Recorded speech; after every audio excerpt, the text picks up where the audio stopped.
Matapos ang naging controversial Quad Committee hearing kanina kung saan tila pinaniniwala ang inilaglag na ng dating PNP official at ex-PCO executive na si Garma ang dating Pangulong si Rodrigo Duterte. Sa reward system ay kapag ang napatay ay isang pusher, yun yung tinatawag na level 1, tapos 50,000 ang reward. Mako-confirm po ba yun ni Colonel Garma, Mr. Chair? Mr. Chair, I am not so familiar po sa specific amounts. But true, there is a amount po per level. I think Colonel Leonardo can explain po kung ano yung specific amount. Kapag baka magkamali po akong sasabihin na 50 nga o 100 o 1 million yun. But there is a corresponding amount per level, Mr. Chair. Yes. Magandang hapon sa inyo mga kasama at muli si Kuya Goods nagbabalik. Kaya kung hindi ka pa nakasubscribe sa ating channel, pa sa group na lang po at syempre hit mo na rin yung bell para updated ka naman sa ating mga video. Syempre bago man yan, pasalamat muna tayo sa mga bagong new subscribers. Maraming salamat po, umabot na po sila ng kulang-kulang 40,000. Umugit, magpo-41,000 na po ang new subscribers natin. At doon sa mga datihang walang sawang sumusuporta, maraming salamat po. Pero bago natin simulan yan mga kasama, bago natin simulan ang ating, may binigay kasing video si Chikadora, meron naman ng panibagong issue o panibagong balita, kaya ito re-reactionan lang natin. Eto na isang like, isang share, all good sa tayo dyan mga kasama. Kaya bago natin simulan, i-like nyo po yung video natin. Eto na, Chikadora, ano bang meron dyan? Kaya sabi dito, matapos ilaglag si Duterte kasi nungalingan ni Garma na siwalat na. Tinakot para magsabi. Yan ang sabi dito. Ito pa sabi, matapos sabihin si Duterte ang punot dulo ng drug on war, Garma na huling nagsisinungaling. Maaari mga kasama kasi nung mga unang pag-iimbestiga, ito ay naninindigan.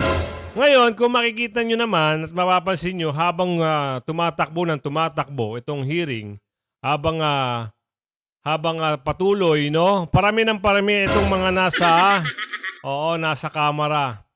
Ilan po ang nag-iimbestiga sa kanya dyan? Padagdag ng padagdag. Easy ka dyan, boy! Easy lang tayo, ha? Padagdag ng padagdag. Parami ng parami kung gano'n na lang sila magtanong. Sige nga, ikwento mo sa amin, kung ano yung tunay na nangyari dyan. Pasok, Chikadora! Ang kasamaan ay hindi mananalo laban sa kabutihan. Matapos ang naging controversial Quad Committee hearing kanina kung saan tila pinaniniwala ang inilaglag na ng dating PNP official at ex-PCO executive na si Garma ang dating Pangulong si Rodrigo Duterte. Ilan sa mga netizen sinabing nape-pressure ang dating kaalyado ng Pangulo at pilit pinagsasabi ng hindi totoo. Ito ang naging reaksyon ng maraming netizens online na nakapanood ng nasabing controversial Quad Committee hearing kung saan patuloy na dinidinig sa Kongreso ang di umano'y malalang patayan sa panahon ng dating Pangulong si Rodrigo Duterte dahil sa kanyang kampanya laban droga. Hello. Sino ba naman ang gusto ng yung mga droga-droga na yan? Sino ba naman magulang ang gusto na ang anak nila ay malulong sa droga? Tama? Ngayon, yung kampanya ng droga, ay ayaw nyo pa? Sa bagay, pag meron kang ginagawang hindi maganda, takot ka. Diba?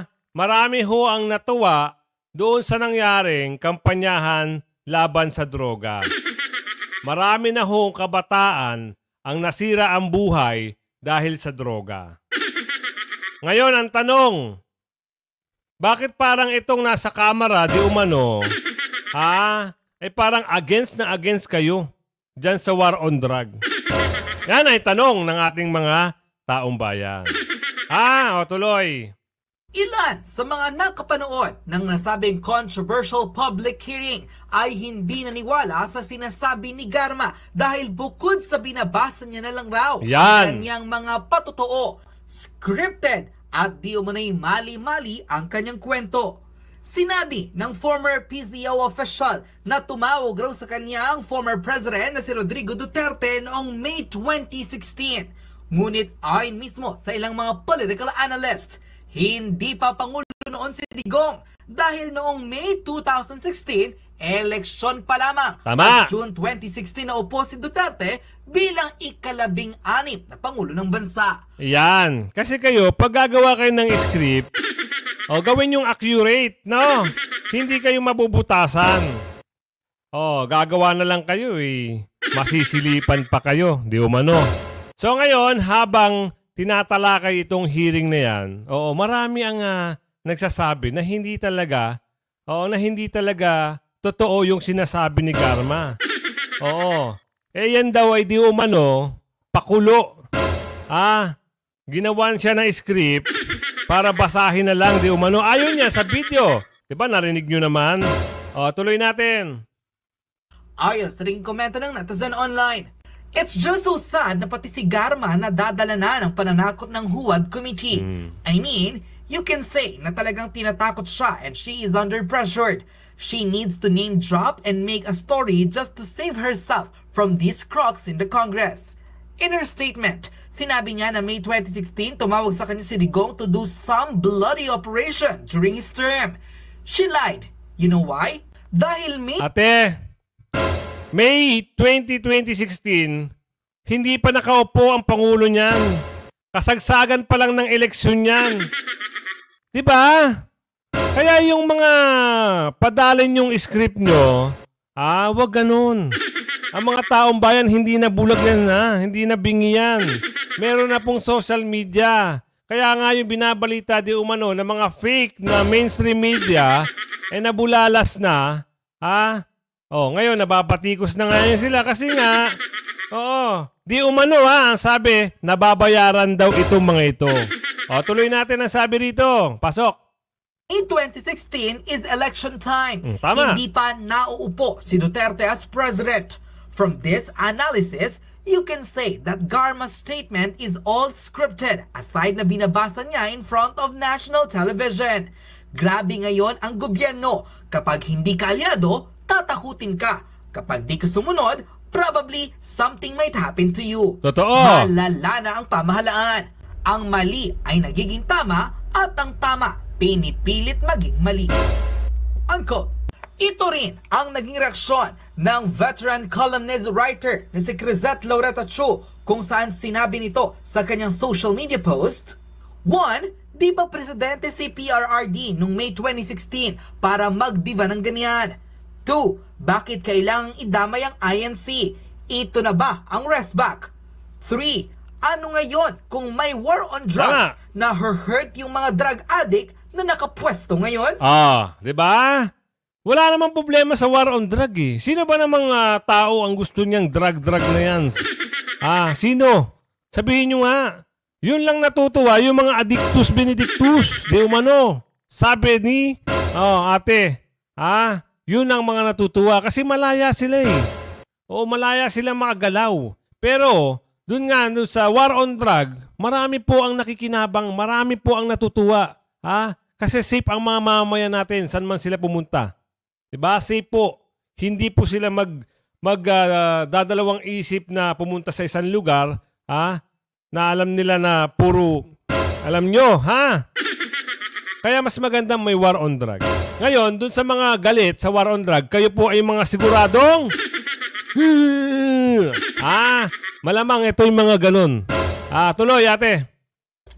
Uncle, narito ang buong balita kung saan hindi sinang-ayunan at hindi rin pinaniwalaan ng maraming netizen ang naging testimonya ng dating kilalang Duterte ally na si Garma matapos tila ilaglag raw ang dating Pangulo at sabihin sa publikong ito ang nag-utos na mangyayari ang madugong drug war kahit wala raw itong legal na basehan.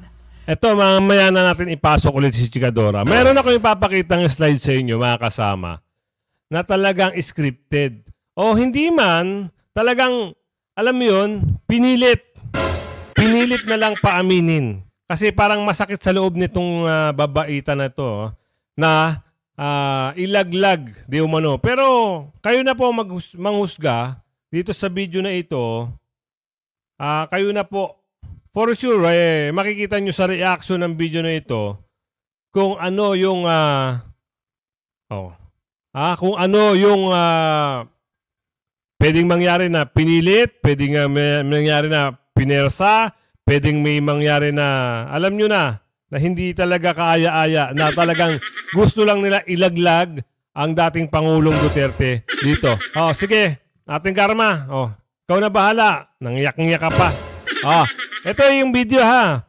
Baka masakit sa puso niya na ilaglag ang dating Pangulo, o kaya ito ay drama, tayo nagre-reaction lang kung ano yung nakikita natin sa video. Pasok!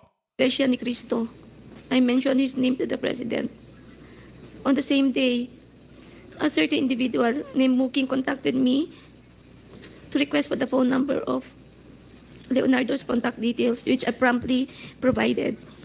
A week later, I learned from Arthur Narsolis via phone call that Sir Leonardo had been summoned and was instructed to proceed to the Royal Mandaya Hotel in Davao for a meeting.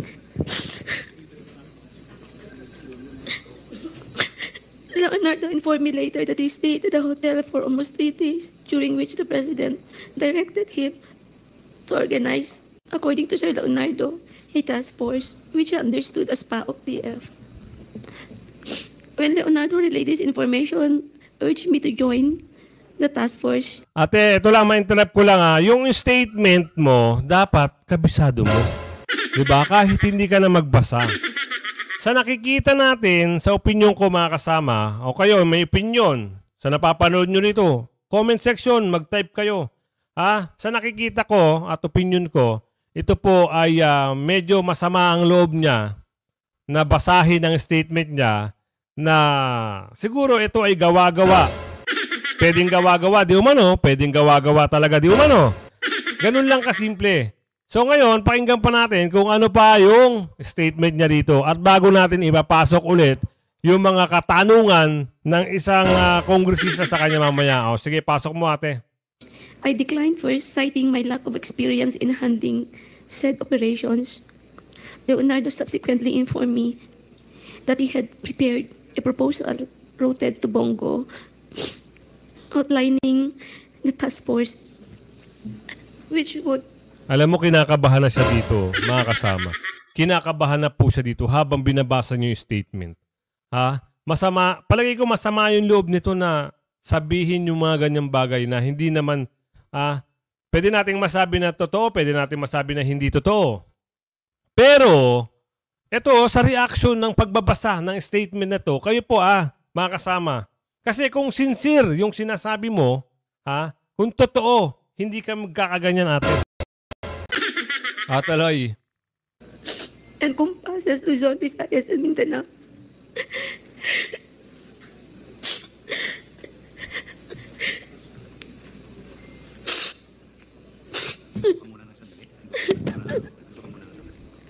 I am afraid of my life, Mr. Chair, and the life of my relatives and my friends and classmates.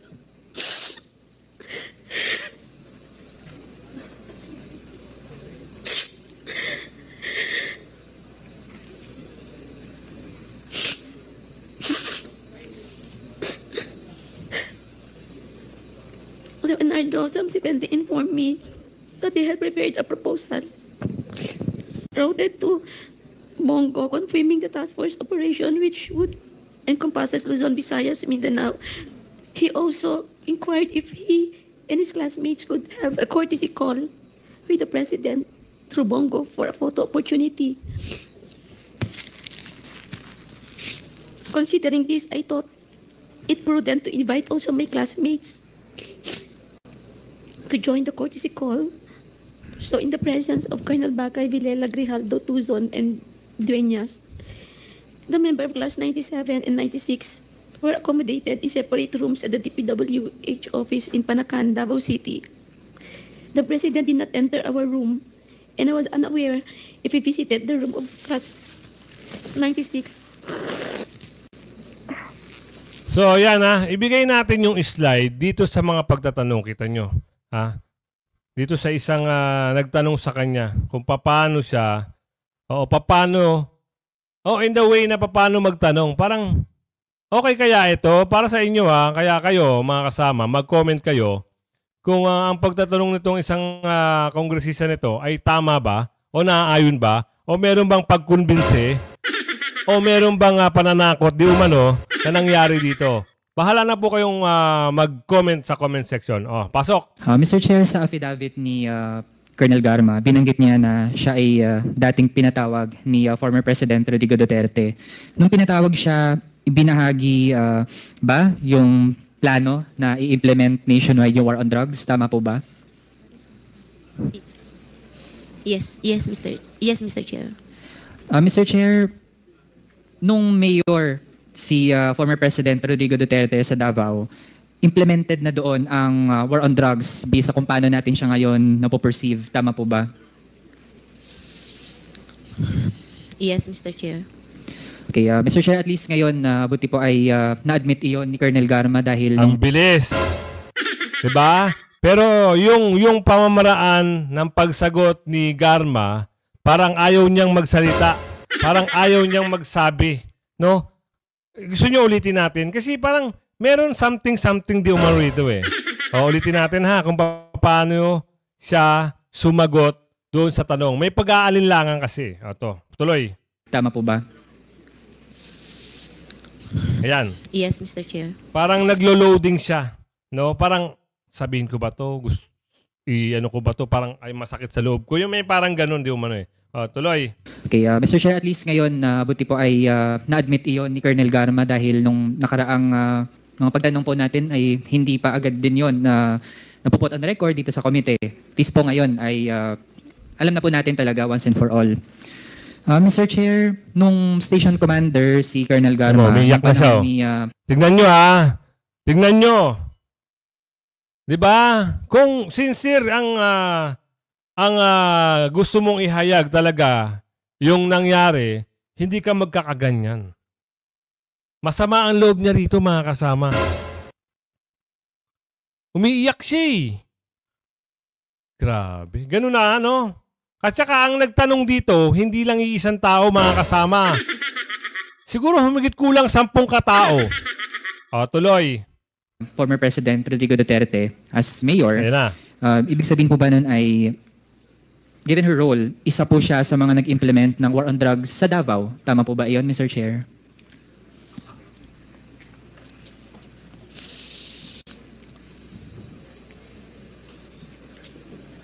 Ayaw niya na magsalita rito. Parang pamimilit na di umano ito. Halata, di ba? Scripted. Tuloy. Tagal. No.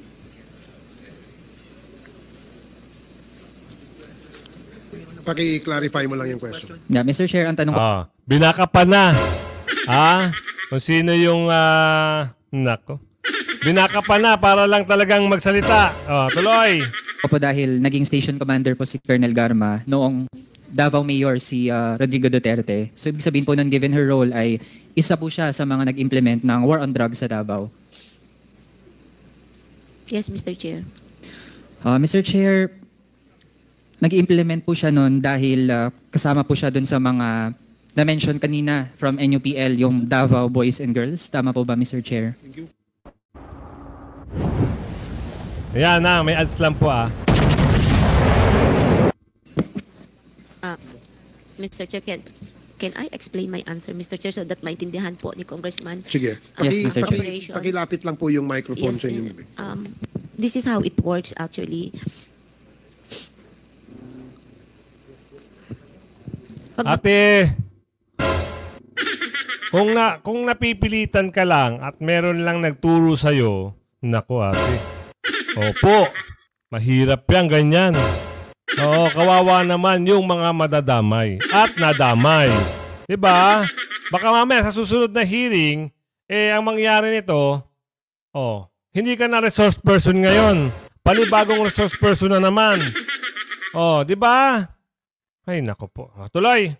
Pagkanda po ng police operation kasi po ang police, if the operation po is successful and you file the case in court, you will submit a report sa City Hall monthly at nakalagay po doon na na-file po yung kaso, nakalagay din po yung IS number po, proof na na-file po yung kaso and the details of the case. And once i-submit mo to, yung operational expenses po ay nare-refund. That's 5,000 pesos per case po, per operation. Okay. So, meron naman palang So, siyempre, merong operation, siyempre, kailangan may pondo. Gagastusan, di ba? Ng kung sino may nagpa-operate. Totoo. Yun naman pala inaliliquidate. Oo. Tuloy. Naliliquidate po yung per operation. Di ba? May operation ng kada kapulisan sa mga ganyan. Halimbawa, operation ng manhunt. May pondo po yan. Hindi pwedeng magpunta ka sa isang lugar, na walang mga pondo-pondo, Para, ayun, according to, Miss Garma, pasok.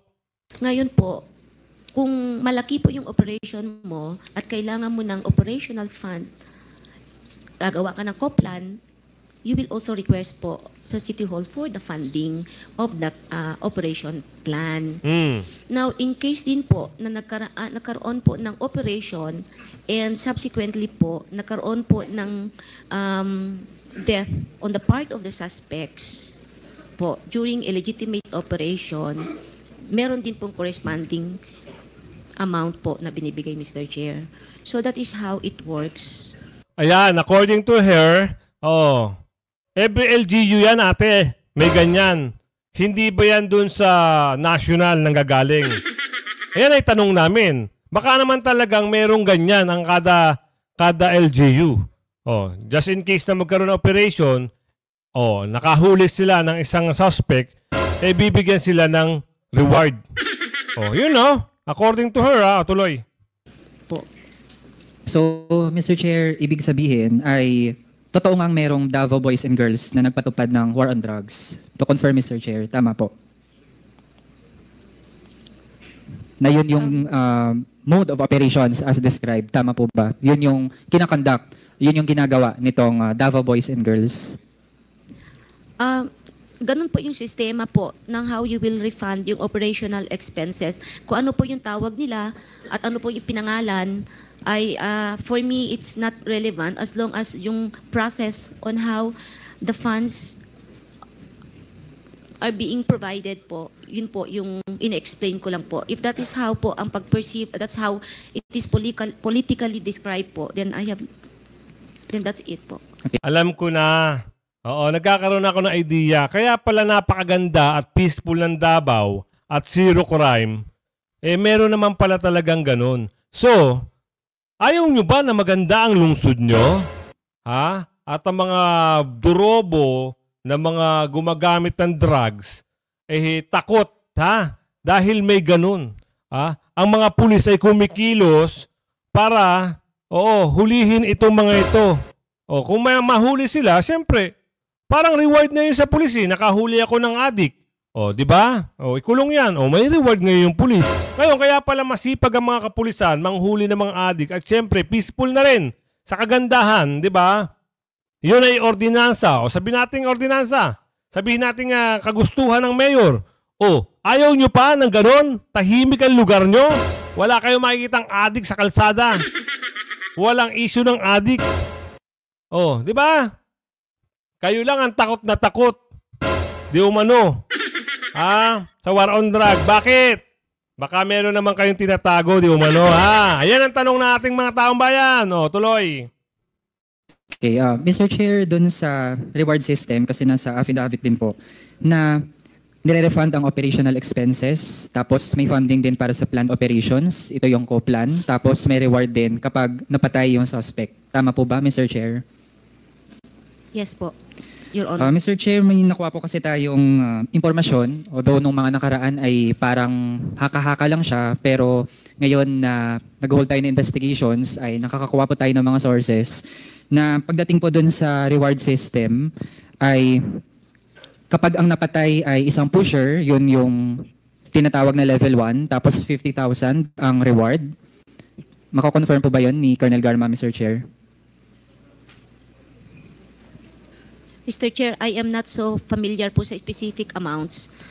But true, there is a amount po per level. I think Colonel Leonardo can explain po kung ano yung specific amount. Kapag baka magkamali po akong sasabihin na 50 nga o 100 o 1 million yun. But there is a corresponding amount per level, Mr. Chair.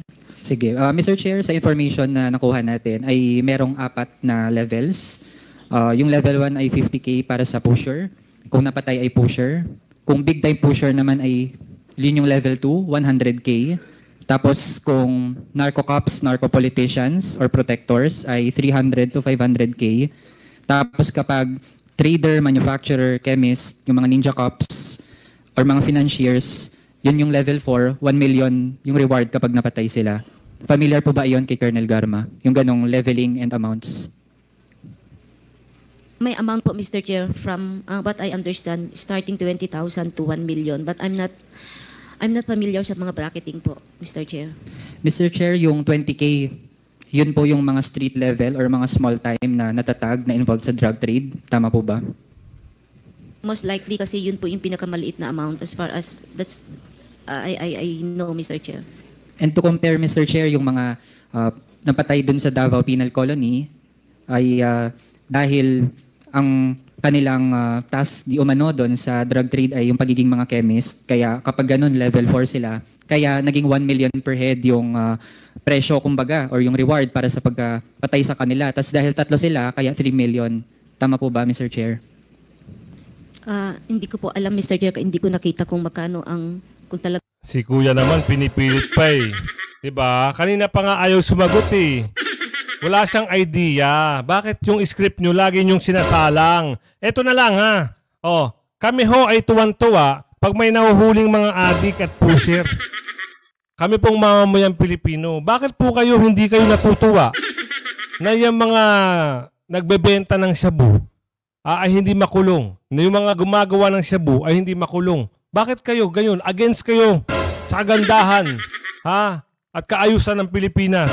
Gusto nyo puro may adik? Bakit? Diyan po ba kayo kumikita? Ang tanong yan ha, tanong dito. Gusto nyo talaga na may drugs ang Pilipinas? Ha?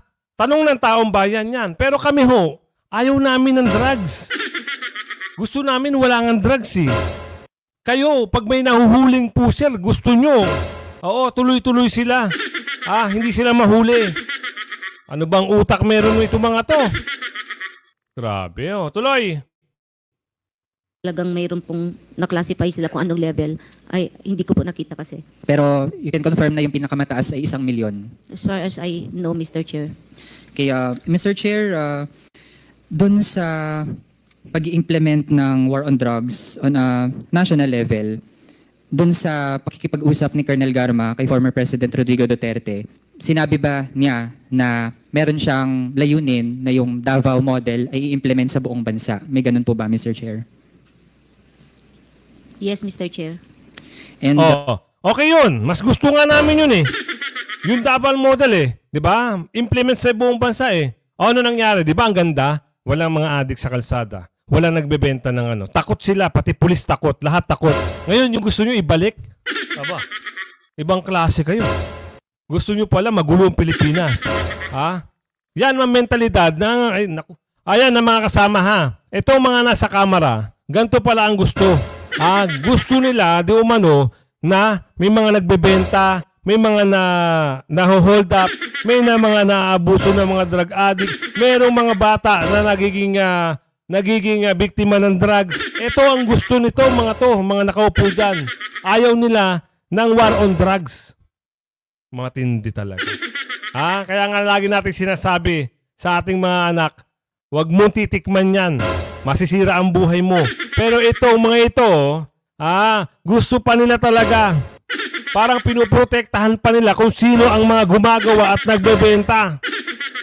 Matindi. Ba, tuloy. Mr. Chair, doon sa ganitong plano ay on loop po doon ang incumbent senator na si Bongo. Tama po ba? Mr. Chair, I didn't get the question. Kindly repeat po, Your Honor. Mr. Chair, doon sa plano na itong Davao model ay implement siya sa buong bansa. Based sa naging affidavit, gusto nating ma-confirm na mayroong papel din dito si Senator Bongo. Tama po ba?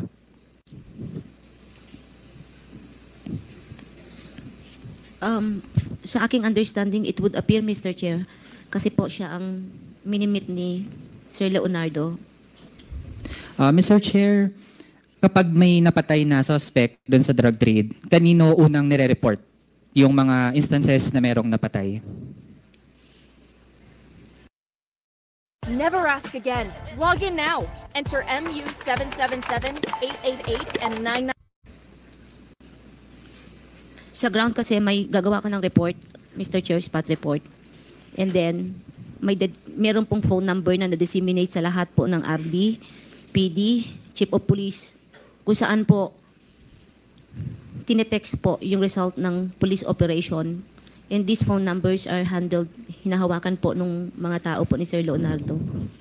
So ito mga kasama, ha? Based lang po sa mga napanood nyo rito. At kung i-analyze nyo, ayaw pala nito mga nakaupo na to ng war on drugs. Ayaw pala nila maging maayos ang Pilipinas, na drug-free ang Pilipinas. Ang gusto nila, yung mga yan ay namamayagpag di umano. Ha? Kaya kayo, mag-comment kayo. Gusto nyo bang mabiktima ang anak nyo ng droga? Sino magulang ang gusto mabiktima ng droga ang kanilang mga anak? Ha? Maganda nga na implement sa buong Pilipinas eh. Diba? Tapos kayo sisiripin nyo. Diba? Diyos mio. O, eto na. Sabi ko nga sa iyo, kung hindi ka pa nakasubscribe sa ating channel, pasagutin na po. At syempre, hit mo na rin yung bell para updated ka naman sa ating mga nilalabas na video. Like, isang share, isang subscribe. All goods na po tayo. Hanggang sa muli. Magandang hapon. Bye-bye.